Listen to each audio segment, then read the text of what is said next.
एक घास प्रेमाचा खास तुमच्यासाठी आज आपण बनवणार आहोत अस्सल गावरान पद्धतीची झणझणीत आणि चमचमीत फणसाची रस्सा भाजी। ही भाजी खाल्ल्यावर नॉनव्हेजसुद्धा विसरून जाल अशी इतकी चविष्ट ही भाजी।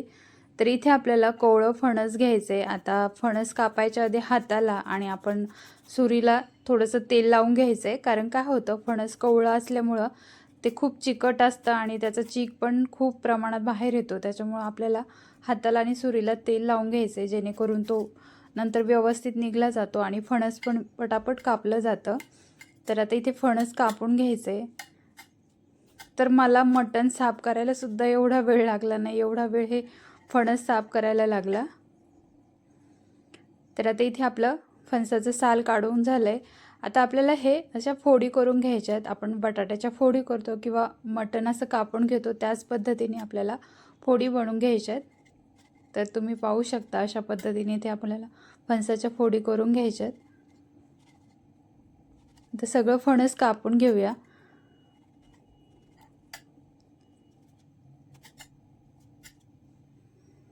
आणि फणस आपल्याला कापल्याबरोबर लगेच एका भांड्यात काढून घ्यायचे आणि लगेच पाणी घालायचे, म्हणजे ते अजून काळं पडणार नाही।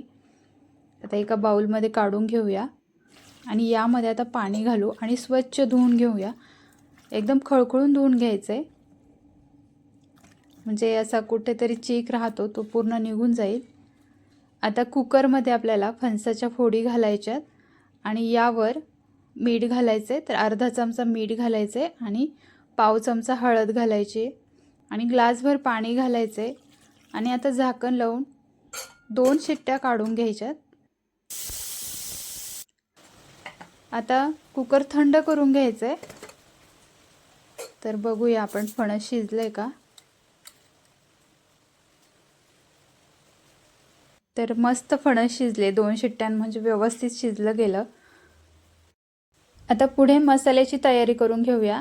तर कांदा घेतलाय, कांदा असा उभा चिरून घेतलाय, खोबरं, लसूण पाकळ्या, धणे, आल्याचा छोटा तुकडा, हवरी घेतली आहे, एक छोट्या साईजचा टोमॅटो आणि कोथिंबीर।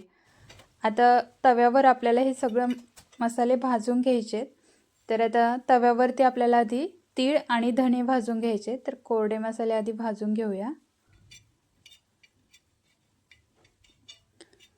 आता यामध्ये काही लगेच तेल घालायचं नाही, कोरडे भाजून घ्यायचे। आता भाजून झाल्यावर काढून घेऊया। आता आपल्याला थोडंसं तेल घालायचे आणि इथे आपल्याला खोबरं भाजून घ्यायचे। तर खोबरं सुद्धा छान असं लालसर होईपर्यंत भाजून घ्यायचे। आता इथे कांदा भाजायचा आहे। तर वाटण तयार करताना कांदा काळपट होईपर्यंत भाजा आणि खोबरं सुद्धा लालसर होईपर्यंत भाजा। ह्यामुळे काय होतं, रश्श्याला झणझणीत आणि काळा मसाला किंवा मालवणी लूक येतो, म्हणून आपल्याला कांदा आणि खोबरं व्यवस्थित असं भाजून घ्यायचे। तर आता कांद्यामध्ये इथे आलं लसूण पाकळ्या घालायच्या आणि टोमॅटो सुद्धा यामध्येच असं परतून घ्यायचं आहे। तर आता इथे छान परतले। आता यामध्ये आपल्याला मूठभर अशी कोथिंबीर घालायची, अगदी 1 मिनिट ही फक्त परतून घ्यायची आणि आता गॅस बंद करूया आपण। आता मसाला ताटामध्ये काढून थंड करून घ्यायचा आहे। आता मिक्सरच्या भांड्यामध्ये आधी कोरडे मसाले भाजले होते ते वाटून घ्यायचे। तर खोबरं, तीळ आणि धणे वाटून घ्यायचे, म्हणजे व्यवस्थित एक मसाला व्यवस्थित एकसारखा वाटला जातो। आता थंड झालेला मसाला सुद्धा मिक्सरच्या भांड्यात घालायचा आहे आणि पाणी घालून याची छान अशी पेस्ट तयार करून घ्यायची। तर अशा पद्धतीने मसाला वाटून घ्यायचा आहे। तर पाणी तुम्ही तुमच्या गरजेनुसार घालू शकता। आता कढईमध्ये तेल घालायचं आहे। आता हा रस्सा असा झणझणीत करायचा आहे, त्याच्यामुळे तेल पण आपल्याला भरपूर घालायचं आहे। जिरं घालायचं आहे, तमालपत्र घालायचं आहे आणि वाटण घालायचं आहे आणि छान मसाला इथे परतून घ्यायचा आहे। आता हा मसाला तेल सुटेपर्यंत परतवायचा आहे।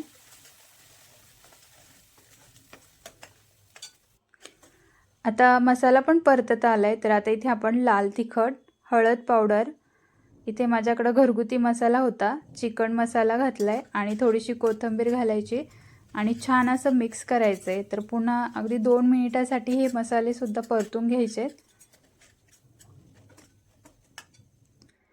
आता इथे छान तेल सुटायला लागले, तुम्ही पाहू शकता. आता यामध्ये आपल्याला फणसाचे तुकडे घालायचे आहेत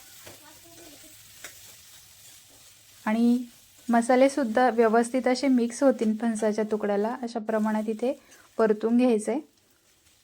आता यामध्ये गरम पाणी घालायचं आहे आणि लक्षात असू द्या, थंड पाणी अजिबात वापरायचं नाही. कधी पण रश्श्याच्या भाजीला गरम पाणीच वापरायचं, त्यामुळे तरीसुद्धा छान येते आणि चव पण मस्त येते.